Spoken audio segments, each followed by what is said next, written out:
Welcome to திடீர்னு சமையல். இன்றைக்கி நம்ம பார்க்க போகிறது வந்து சிம்பிளான சத்து மாவு பேன் கேக் தான் செய்ய போகிறோம். அதுக்கு வந்து மிக்ஸி ஜாரில் வந்து ஒரு 1/4 கப் அளவு வந்து சத்து மாவு சேர்த்துக்கிறேன்.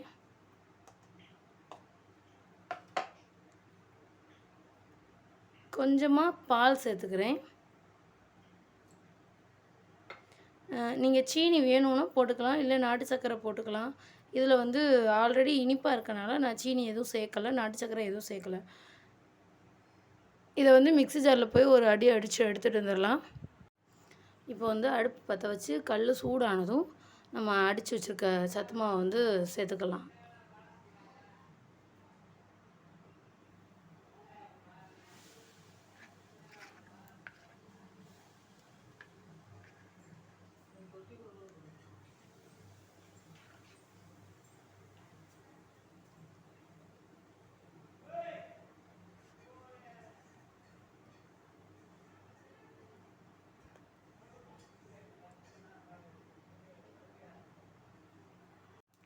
கொஞ்சமாக நெய் கூட சேர்த்துக்கலாம்.